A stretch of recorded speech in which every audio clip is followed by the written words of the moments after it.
friends, welcome to Achuma'S kitchen. இன்னைக்கு வீடியோல நம்ம மின்ட் பூரி அதே மாதிரி மின்ட் சப்பாத்தி தாங்க பார்க்க போறோம். ரொம்ப ஈஸியா பண்ணிடலாம், ஹெல்தியும் கூட தான். அதுக்கு நான் இங்க அரை கட்டு வந்துட்டு புதினா எடுத்து வச்சிருக்கேன். அது கூட ஒரு 7-8 பல்லு பூண்டு, 2 துண்டு இஞ்சி, அப்புறம் ஒரு 3 பச்சை மிளகாய் எடுத்து வச்சிருக்கேன். ஃபர்ஸ்ட் நம்ம இது மூணையும் சேர்த்து அரைச்சு எடுத்துறலாம், இந்த நாளையும் சேர்த்து.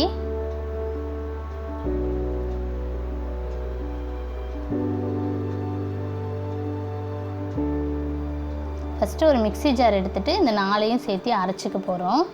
ஒரு 1/4 கிளாஸ் மட்டும் தண்ணி சேர்த்து அரைச்சிக்கலாம், ரொம்ப தண்ணி சேர்த்திடாதீங்க. பச்சை மிளகாய் கூட உங்கள் காரத்துக்கு ஏற்ற மாதிரி நீங்கள் சேர்த்திக்கலாம், எச்சா கூட சேர்த்திக்கலாம். நான் வந்துட்டு இங்கே ஒரு 2 பச்சை மிளகாய் தான் சேர்த்திருக்கேன். 1/4 கிளாஸ் தண்ணி சேர்த்து இப்போ நம்ம நல்லா பேஸ்ட்டாக அரைச்சி எடுத்துகிட்டு வந்துடலாம். அரைச்சதை இப்போ ஒரு மிக்சிங் பவுலில் நான் சேர்த்திக்கிறேன். இப்போ நம்ம அரைச்சி வச்ச பேஸ்ட்டில் தேவையான அளவு உப்பு சேர்த்து நல்லா மிக்ஸ் பண்ணிக்கலாம். இதில் நம்ம சுத்தமாக தண்ணியை சேர்க்கக்கூடாதுங்க. இதில் எவ்வளோ தண்ணி இருக்கோ அதில் தான் வந்துட்டு கொஞ்சம் கொஞ்சமாக கோதுமை மாவு சேர்த்து நம்ம கரெக்டாக அந்த சப்பாத்தி பூரி பிசைவோம் இல்லையா, அந்த பதத்துக்கு வரணும். நான் கொஞ்சம் கொஞ்சமாக கோதுமை மாவு சேர்த்து பிசைஞ்சுக்கிறேன். இவ்வளோ தான் அளவுன்னு சொல்ல முடியாது. கோதுமை மாவுக்கு கரெக்டாக அந்த பதம் வர வரைக்கும் நம்ம கோதுமை மாவு சேர்த்துக்கிட்டே இருக்கணும். தண்ணி சுத்தமாக சேர்த்தாமல் சேர்க்கணும்.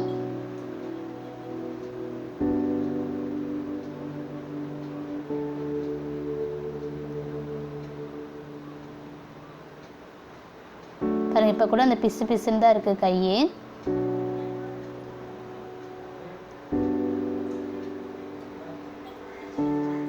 பாருங்கள், இப்போ நான் கரெக்டாக நமக்கு சப்பாத்தி மாவு பதத்துக்கு வந்துருச்சு.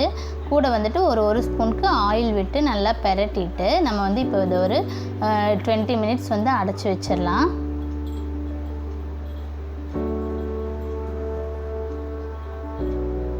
20 மினிட்ஸ் ஆயிடுச்சு. இப்போ நான் ஃபஸ்ட்டு பூரி தேய்ச்சிக்கிறேன், அதுக்கப்புறமா அப்படியே சப்பாத்தி தேய்ச்சிக்கிறேன்.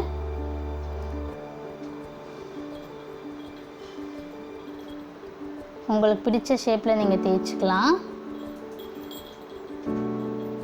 ஃபஸ்ட்டு நான் சப்பாத்திக்கு தேய்ச்சி எடுத்துக்கிட்டேன். இப்போ நான் பூரிக்கு குட்டியாக தேய்ச்சிக்கிறேன்.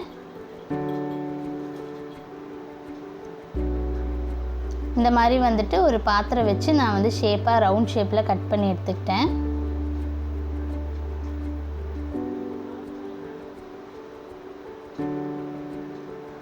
அவ்வளோதான், சப்பாத்திக்கும் பூரிக்கும் ஃபுல்லாக தேய்ச்சி முடிச்சாச்சு. இப்போ நம்ம ஃபஸ்ட்டு பூரி சுட்டு எடுத்துடலாம். பாருங்கள், எவ்வளோ உப்பெல்லாம் நம்ம ரவையெல்லாம் சேர்க்கவே இல்லை, ஆனால் எவ்வளோ உப்பெல்லாம் சூப்பராக வருது பாருங்கள்.